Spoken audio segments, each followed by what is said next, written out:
Hi everyone! So yan, for today's video, itutuloy na natin ang ating adventure dahil umaga na. So ayan na nga, pagising namin, naggayak na kagad kami dahil pupunta kami sa aming first destination today. So ayan na nga, nasa biyahe na kami papunta doon dahil may kalayuan siya. Nasa 2 hours something siya galing sa place kung saan kami nagstay. At ayan, ang ganda ng bundok. Nakikita nyo yan. Nag-snow siya. I mean, icy siya sa bundok kaya malamig talaga dito. Akala ko talaga pagpunta namin dito is mainit na siya dahil nga summer na nga. Kung saan kami nanggaling sa Florida, medyo may kainitan na. At yun yung pagkakamali ko talaga dahil hindi ako nag-search kung ano yung weather dito. Hindi ko alam na malamig. So, ayan nga, pagdating namin dito, kagabi nagulat na lang ako dahil, oh my God, icy ang paligid at napakalamig. At yun na nga, ang mga dala ko pa namang mga damit is yung mga pang-summer na damit. Pero okay lang. So, ayan, first stop over namin is gas station. I'm chubby. Where are you? He keep on saying he is chubby. He's not even chubby. My face getting chubby. You're skinny. You're just dreaming. Chubby too? You're really getting chubby too. Mom, he won't gonna eat now. You're talking about my belly's getting chubby too. I'm chubby too. He don't want me to say I'm chubby. Then he keep on saying he is chubby. I bet you that's not little you. When I go to the Philippines, Mom, they're going to say I'm chubby. I get bigger already. Say like You're not big. I am big. No, you're not. No, I'm fat. No, you're not. No, you're not. I wish that was little you. I know. Now, should I just leave you here? We're finally here. I said dessert, not desert. Taking you here. That's what Jesus said. Love you. They said to put me in the desert. Because you don't want to be with a nagging wife. What?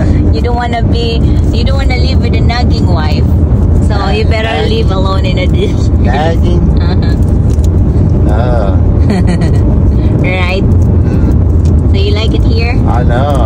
I'll live, You like it here better or live with me? With you. Oh, okay. Of course. Even if I'm a nagging wife? Yeah. Okay, good. Of course. Good choice. I love you. This is what I said when I'm saying I'm going to Takita district. Yeah. Yeah. You ready? Here. I'm leaving you You here. leave me. Here. See if I can build me a house up here Yeah. Ark. in the rock. You can live under the rock. It's pretty. Dig me a hole in the ground.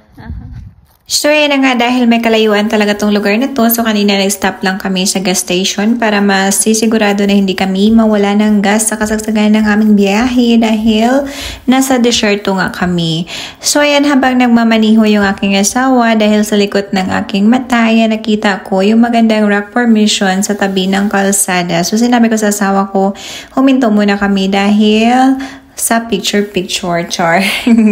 So, ayan na nga, nung tinanong ko naman ang aking mga kasama kung gusto ba nilang sumaglit muna dito. Ayun, sabi naman nila maganda daw. So, ayan, sumaglit muna kami dito para ma-enjoy. Ito talaga yung mga panahon na masasabi ko talagang tiis ganda talaga tayo dahil mainit siya pero malamig yung hangin dito. At ayan, humahangin-hangin pa talaga.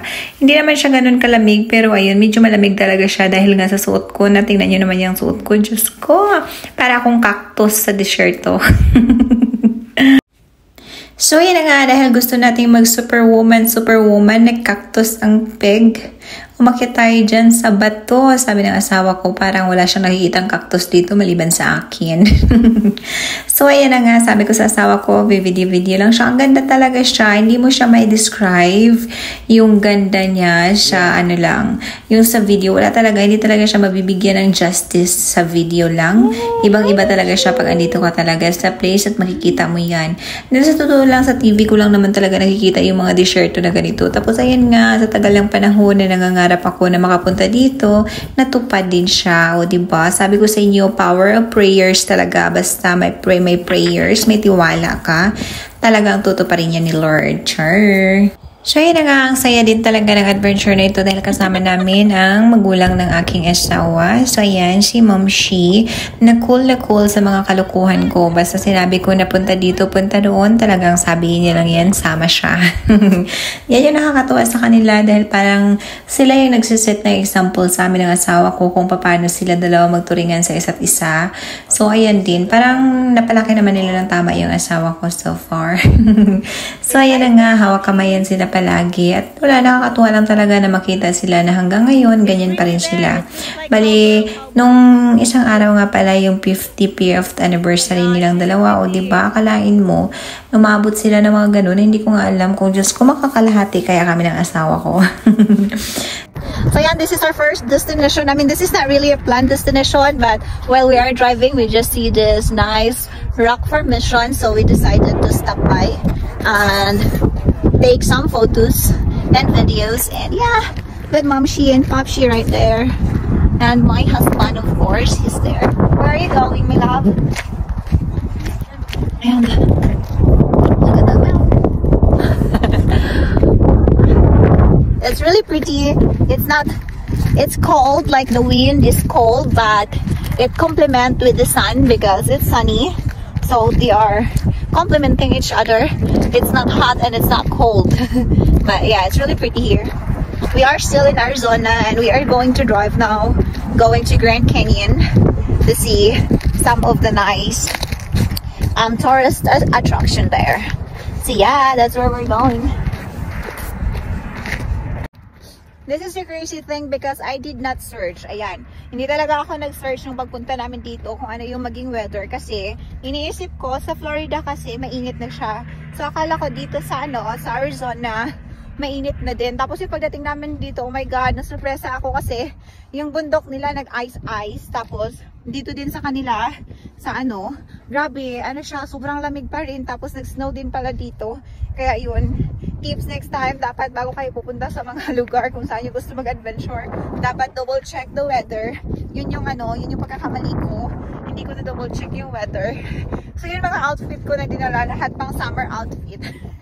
Pero carry naman siya kasi mainit siya. I mean sunny day, pero malamig yung hangin. Kaya carry lang siya. Pero sabi nila, ng mga nakarang araw talaga, sobrang lamig talaga dito. So ngayon, okay na siya. Ayan, they're still walking carefully kasi siya, hindi siya maputik pero ayan yung sand malambot, so pag naglalakad ka minsan pag sa wrong spot ka umaapak, nalilibing yung shoes mo. Dito yung parang desierto talaga siya. Nung nakita siya ng asawa ko, sabi ng asawa ko, di unong sa yung sa reels mo dati na sinabi mo na dalhin mo ako sa desierto, ito yung plano mo.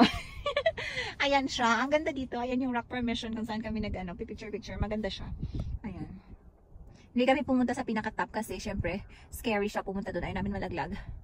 Hindi namin talaga alam kung pwede pumunta dito. Pero nakita ko lang siya while driving along the road. So nag-stop over na kami. Ang ganda. Tcharan! At nakita niyo naman diba, sunny siya pero cold siya dito. So yan na nga, medyo may kalayuan pa tayo sa ating final destination. So ituloy na natin ang pagdadrive. Biyahe is life tayo sa linggong ito dahil ginusto natin to eh.